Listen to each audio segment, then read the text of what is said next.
Assalamualaikum warahmatullahi wabarakatuh. Kami CGP Angkatan 11 tahun 2024 kelas 336A Kota Surabaya Provinsi Jawa Timur akan melakukan demonstrasi kontekstual dalam supervisi akademik yang terdiri dari observer, coach, dan coachee. Saya Pak Anas dari SDN Rukun 1 Kota Surabaya dan di sebelah kanan saya ada Ibu Siti Utami dari SMP Negeri 30 Surabaya. dan di sebelah kiri saya ada Bapak Imron Nasikin dari SMPN 30 Surabaya. Mari saksikan. Wassalamualaikum warahmatullahi wabarakatuh.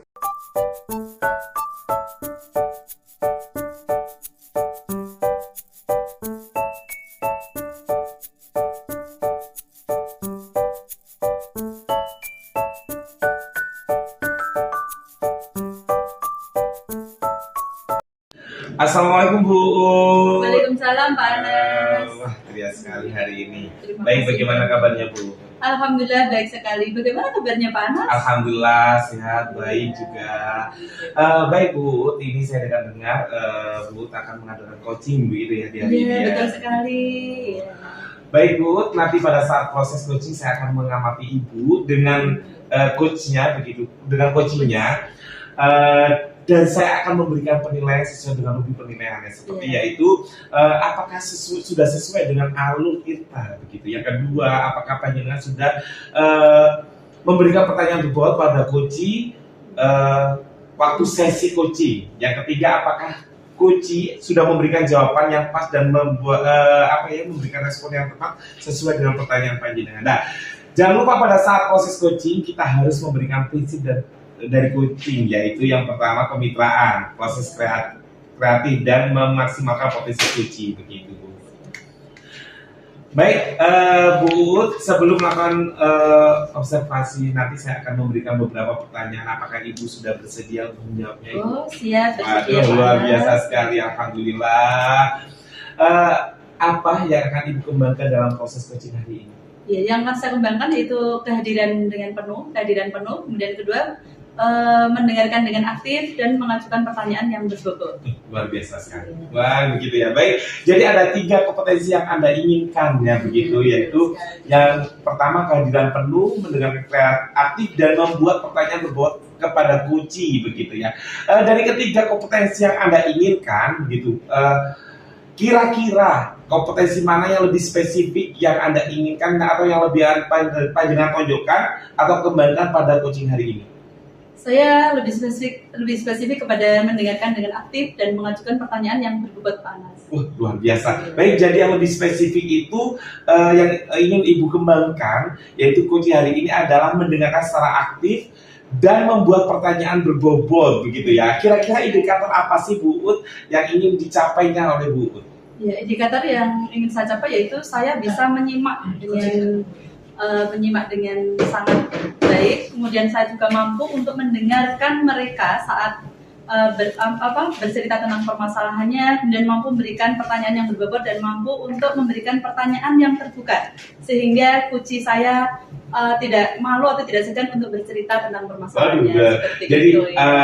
coachee-nya bisa bercerita dan bisa memberikan solusi sendiri kira-kira Iya, sesuai dengan alur kita sekali. begitu ya. Iya, Oke, baik, kalau gitu jadi indikator keberhasilan adalah coachee berhasil dan menemukan dan menjawab permasalahan dan menemukan langkah-langkahnya untuk menjawab pertanyaan dari permasalahan tersebut sesuai dengan pertanyaan pemantik yang panjenengan sampaikan begitu ya. Betul Jadi sekali. coaching-nya itu bercerita sendiri secara tidak sadar, dia bisa menceritakan bisa mengambil solusinya begitu ya Bu betul ya. sekali. Luar biasa sekali. Terima kasih Bu Uut atas jawaban-jawabannya. Silakan melakukan coaching. Semoga berjalan dengan lancar dan nanti setelah proses coaching kita bisa bertemu lagi begitu. Terima ya. kasih banyak Pak Anas atas waktunya. Terima kasih juga atas sudah mau menjadi pengamat buat saya. Sama-sama. Ya, terima kasih banyak. Sukses selalu buat Bu Uut. Amin. Terima kasih. Makasih Pak Anas. Sama-sama.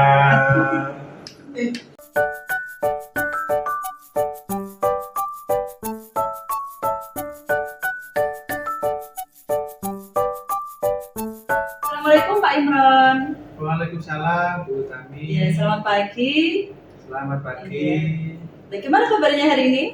Alhamdulillah sehat walafiat. Iya. Semoga Bu Tami juga sehat walafiat. Amin amin ya Allah. Terima kasih doanya Pak Imron dan doa yang sama juga Pak buat Pak Imron. Amin. Iya, hari ini kita akan melaksanakan kucing ya Pak Imron ya melalui alur tirta. Dan di awal saya akan bertanya kepada panjenengan, kira-kira Pak Imron mau melakukan percakapan tentang apa ya di hari ini gitu. Jadi begini Bu Tami, saya hadir di ruangan panjenengan dalam rangka ingin curhat, ingin berkonsultasi terhadap permasalahan yang saya anggap ini perlu untuk segera ada penyelesaian. Kemudian di akhir pembicaraan kita ini, apa sih tujuan yang ingin Pak Imron dapatkan dari hasil percakapan kita ini? Jadi yang menjadi permasalahan mendasar bagi saya, terutama kan guru agama. Guru agama itu setidaknya kan mengawal beberapa kegiatan kebiasaan dalam rangka membangun karakter siswa. Di antaranya adalah kegiatan berdoa di awal dan di akhir pembelajaran. Ada kegiatan pembiasaan sholat duha, ada Asmaul Husna, ada tadarus Al-Quran atau literasi religi. Itu yang saya harapkan kegiatan-kegiatan itu berjalan dengan baik, dengan lancar, sehingga sudah menjadi kegiatan pembiasaan bagi mereka. Artinya tanpa kehadiran guru-guru mereka sudah bisa melaksanakan kegiatan itu dengan baik.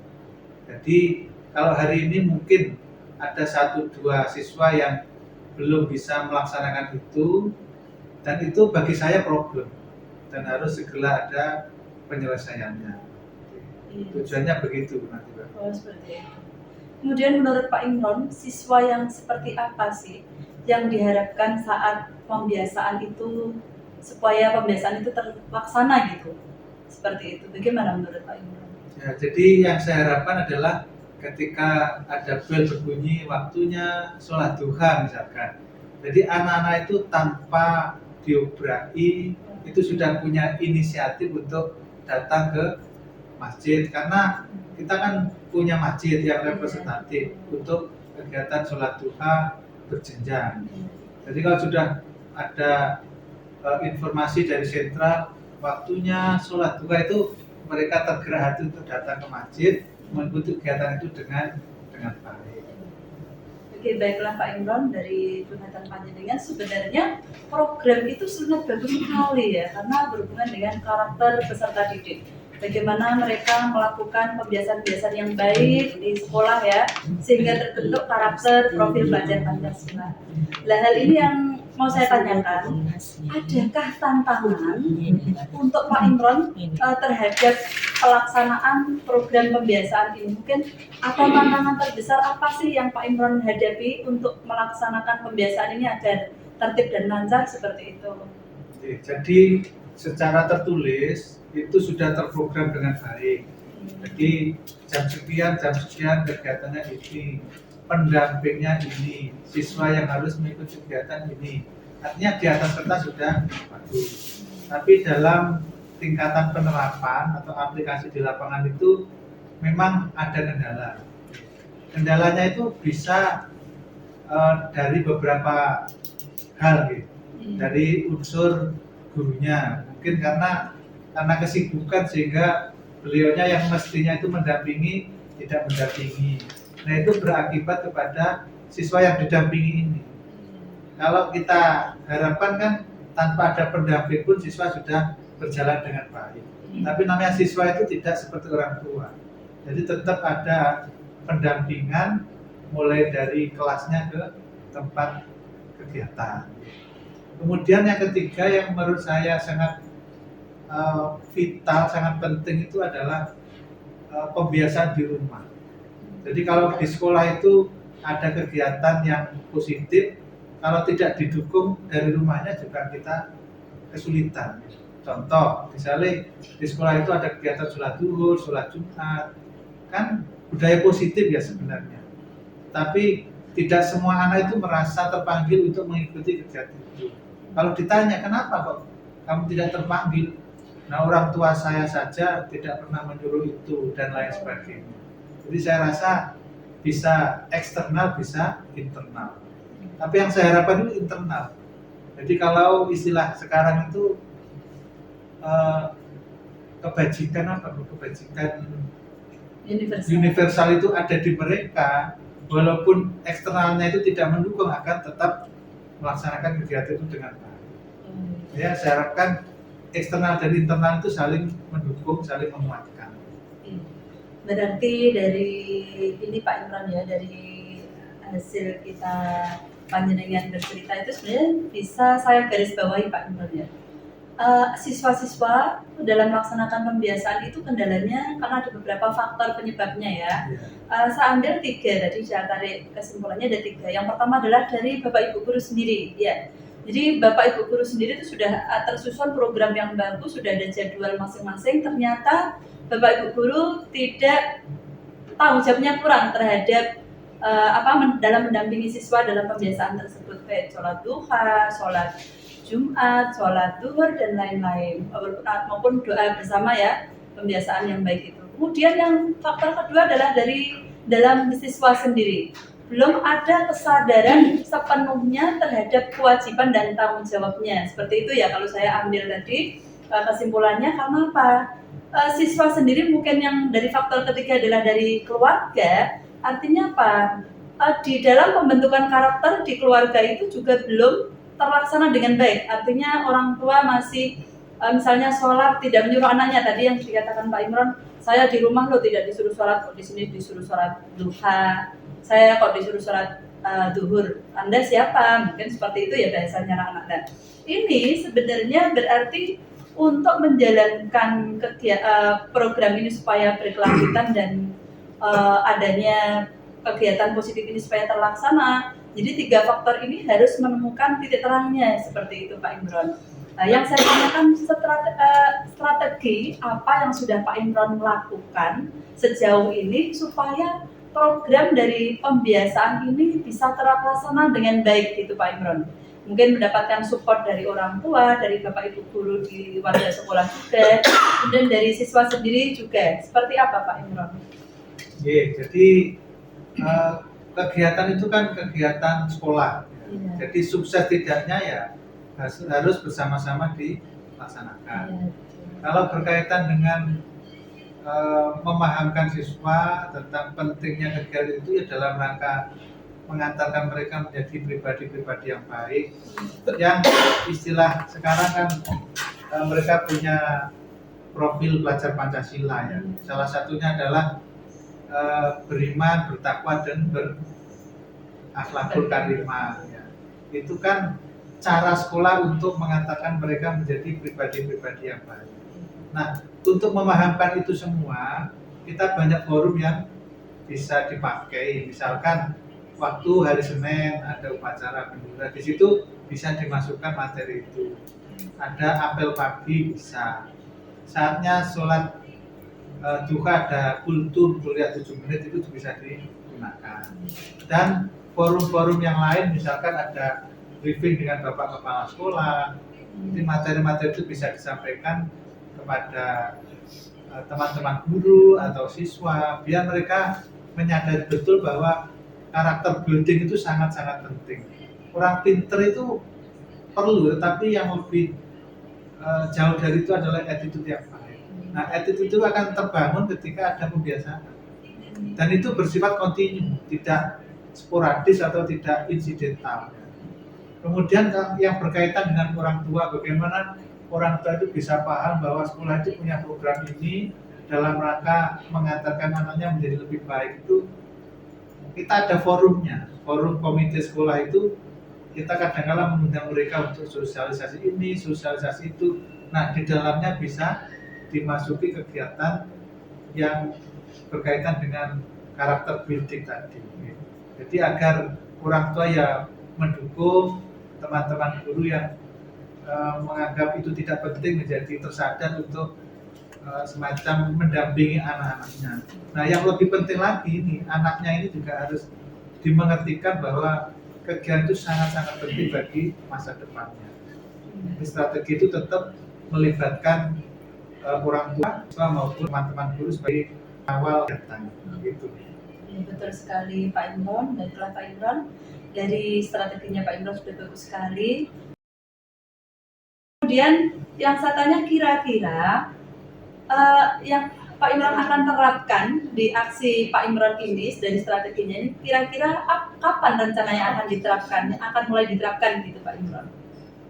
Itu sebenarnya sudah kita lakukan, Ya. cuman pengawalannya itu ya harus lebih kontinu. Kita harus dalam istilahnya itu kuat-kuatan, Iya. kuat yang mengawal atau kuat yang dikawal. Jadi karena ini kan sudah program lama ya, Iya. di program lama ya tetap aja ada satu dua yang dalam tanda kutip keluar dari pagar. Tetapi itu kan bagian dari tanggung jawab juga. Iya. Makanya itu strategi itu sudah kita coba untuk melakukan, hanya saja pengawalannya itu perlu lebih kontinu lagi. Iya. Berarti benar-benar butuh pengawasan yang ekstra ya Pak Imron, terutama bagaimana menumbuhkan kesadaran di lingkungan warga sekolah tersebut ya, baik Bapak Ibu guru maupun siswa. Gitu ya, karena program sekolah berarti harus melibatkan seluruh Bapak Ibu guru dan siswa juga harus terlibat semuanya ya Pak Imron ya. Nah, ini mungkin dari perbincangan ini mungkin sampai di sini Pak Imron, tetapi saya harapkan adalah nanti di aksi nyata lagi rencana Pak Imron ini saya harapkan segera terlaksana, dan nanti saya tunggu saat pasca observasi ya Pak Imron ya, saya tunggu untuk kelanjutannya. Semoga insya Allah kalau niat baik pasti akan berbuah baik Pak Imron. Pak Imron sudah memberikan memiliki niat yang baik untuk membentuk karakter building kepada siswa, maka insya Allah Allah juga akan memudahkan seperti itu. Semangat ya Pak Imron ya. Semangat. Oke, tetap kuat, tetap semangat untuk mencerdaskan anak bangsa, apalagi membangun karakter building anak-anak yang benar-benar bertakwa kepada Allah gitu ya. Ya, terima kasih Pak Imron. Mungkin barangkali ada yang mau ditanyakan lagi? Ya, hanya yang terakhir cuma berharap bahwa konsep Belajar Dewantara yang mengatakan bahwa belajar itu tidak hanya di sekolah, ada tri tempat belajar. Iya. Itu yang pertama di sekolah, Iya. yang sebagaimana kita yang menghandle di situ. Iya. Yang kedua di rumah. Iya. Di rumah itu ya tetap membangun suasana pembelajaran Iya. yang didampingi orang tuanya. Iya. Yang ketiga adalah di masyarakat. Iya. Jadi kalau kita mengistilahkan beli rumah itu ya beli iklim. Iya. Jadi ketika kita melepaskan anak-anak kita dengan teman-temannya itu ya ikut bertanggung jawab masyarakat yang ada di sana. Iya. Jadi kita berharap semoga karakter yang ada di sekolah itu baik, nanti ketika di rumah ya tetap baik, di masyarakat pun juga. Iya. Diharapkan saya begitu. Satu lagi yang mau saya tanyakan, setelah melakukan perbincangan ya, kita berbincang-bincang seperti ini, apa yang Pak Imron rasakan gitu? Saya merasa sangat puas karena dari pembicaraan ini dari Ibu sudah menyampaikan gambaran-gambaran, memberikan motivasi, memberikan penguatan terhadap hal yang sudah pernah saya lakukan, dan termasuk motivasi untuk tetap berpegang teguh bahwa mendidik anak itu harus penuh kesabaran, penuh dengan edukasi, tidak boleh emosi sesaat, itu tidak akan mengantarkan kita kemana-mana. Iya. Mungkin nanti hanya penyesalan yang kita dapatkan. Iya. Jadi tetap berada di jalan yang benar, di jalan pendidikan dengan karakter-karakter yang baik. Yang sebenarnya secara kodrat itu sudah ada pada mereka, kita tinggal memupuk saja. Iya. Jadi tanpa sadar dari percakapan ini Pak Imron juga sudah mendapatkan solusi ya dari permasalahannya ya. Apakah sudah merasa mendapatkan solusi Pak Imron ya? Oke, sepertinya sudah. Kita butuh penguatan secara kelembagaan.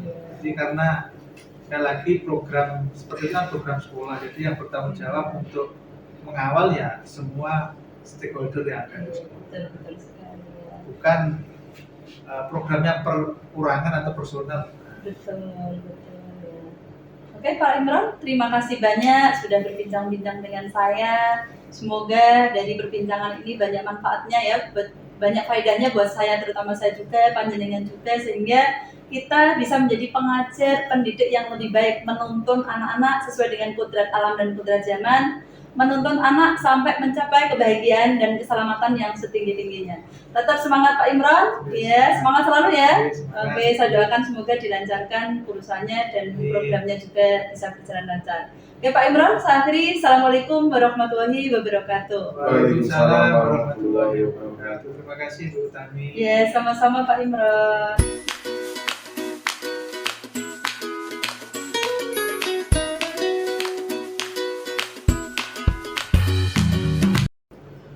Baiklah Bu, Bu sudah selesai melakukan coachingnya hari ini. Bagaimana persiapan tadi?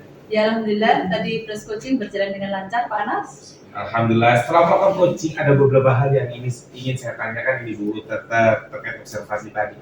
Apa yang sudah Bu lakukan di saat melakukan coaching yang menjadi indikator tercapaian pengembangan yang diinginkan?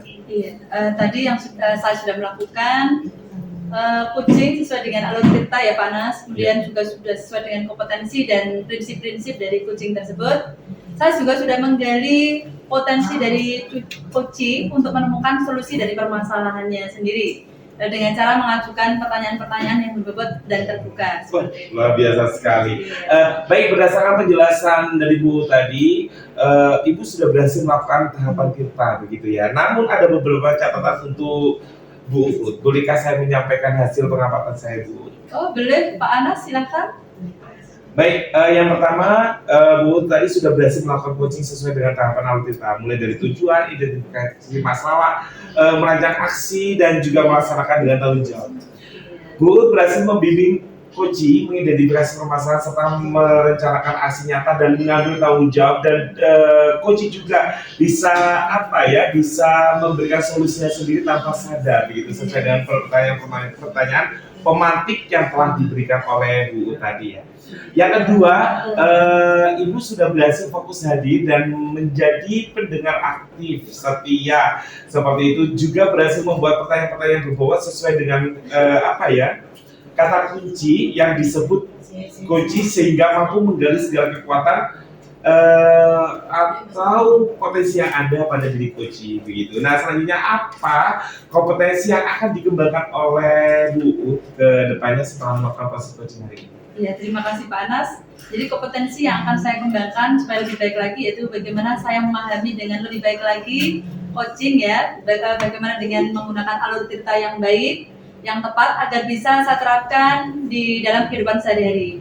Kemudian untuk memperbaiki atau meningkatkannya, saya akan terus berlatih untuk melaksanakan proses coaching tersebut dan merefleksikan hal-hal yang kurang pas gitu menurut saya. Wah, luar biasa sekali. Baik, terima kasih Bu Uut. Semoga kedepannya Bu Uut bisa semakin sukses. Harapan Bu Uut tentunya untuk sekolahnya bisa lebih baik begitu ya. Terima kasih Bu Uut. Assalamualaikum. Terima kasih banyak loh Pak Anas. Sama-sama. Ya, terima kasih banyak ya. Waalaikumsalam warahmatullahi wabarakatuh.